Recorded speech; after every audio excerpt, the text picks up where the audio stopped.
तिसरा पर्याय, तिसरा चेहरा प्रफुल्ल पटेल. प्रफुल्ल पटेल यांचं केंद्रातही तितकंच वजन आहे. कालसुद्धा आपण पाहिलं तर पवार घराण्यासोबत प्रफुल्ल पटेल यांचे असलेले व्यक्तिगत संबंध, त्यामुळे प्रफुल्ल पटेल यांचं नाव चर्चेत आहे. कालपासूनच या सगळ्याविषयी या नावाची पुन्हा एकदा चर्चा सुरू झालेली आहे. तो पर्याय कितपत आजमावला जाईल किंवा तो पर्याय स्वीकारला जाईल का, काय वाटतं?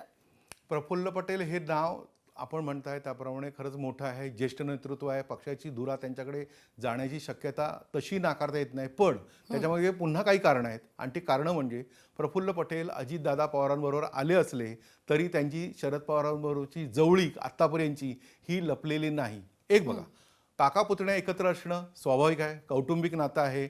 शरद पवारांचं बोट धरून अजित पवार राजकारणात आले, त्यामुळे त्याच्याबद्दलची एक आस्था आपुलकी असणं अजित पवारांपर्यंत ठीक आहे. पण प्रफुल्ल पटेल अजित पवारांबरोबर गेल्यानंतर ते थोडेसे दोलायमान स्थितीत होते आणि त्यांनी नेहमी शरद पवारांबरोबर जवळीक केली. याचा उल्लेख मी यासाठी करतोय कारण अजित पवारांचा जो आता गट आहे, जो गट मूळ राष्ट्रवादीपासून दूर झालेला गट आहे, तो हे नेतृत्व मान्य करणार नाही.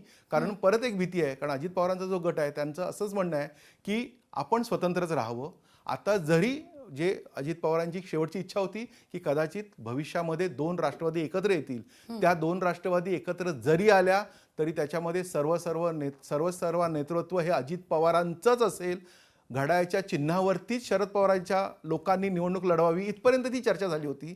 त्यामुळे तो गट तुल्यबळ आहे, प्रबळ आहे. त्यामुळे असा गट प्रफुल्ल पटेलांचं नाव तितकंसं स्वीकारणार नाहीत.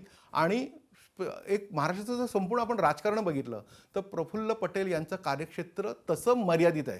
ते केंद्रामध्ये वर्चस्व असलेलं नेतृत्व आहे, त्यांची पक्षावर तशी पकड आहे तर आहे आपण म्हणू. पण कार्यकर्त्यांची जी जवळीक लागते, कार्यकर्त्या कसं असतं की कोणताही पक्ष हा त्या कार्यकर्त्यांच्या असलेल्या साथीने ठरत असतो, म्हणजे ज्याला आपण मास लीडर म्हणू. तर प्रफुल्ल पटेल हे पक्षातलं नेतृत्व जर असलं तरी ते मास लीडर नाही, तो कार्यकर्त्यांचा आवाज नाही आहे. आणि जी व्यक्ती कार्यकर्त्यांचा आवाज नाही त्या व्यक्तीच्या हाती नेतृत्व द्यावं का, हा कुठे ना कुठे पक्षाच्या कार्यकारिणीत पण निर्णय होईल. आज जरी आपण 2-3 म्हणजे पक्षाची कोर कमिटी ही काही मर्यादित नेत्यांची जरी असली तरी ती नेते मंडळी त्यांच्या सोबत असलेल्या लाखो कार्यकर्त्यांच्या आवाजाचा विचार करत असतात. कारण आज जर राष्ट्रवादीमध्ये योग्य निर्णय घेतला गेला नाही तर ही राष्ट्रवादी कितपत एकसंघ राहील याची एक मोठी चिंता प्रत्येक नेत्याला आहे. आणि ते जर अस्तित्व अबाधित ठेवायचं असेल, शाबूत ठेवायचं असेल तर नेतृत्व देताना त्यांना 10 वेळा विचार करावा लागेल.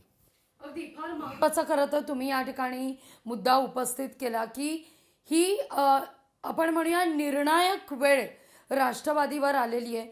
जसं तुम्ही म्हणताय की प्रफुल्ल पटेल हे यांचा कल थोडासा शरद पवार यांच्या राष्ट्रवादीकडे, पण तितकंच भाजपशी जवळीकसुद्धा प्रफुल्ल पटेल यांची आहे. लोकशाही मराठी ऐका, पहा, जागरूक रहा.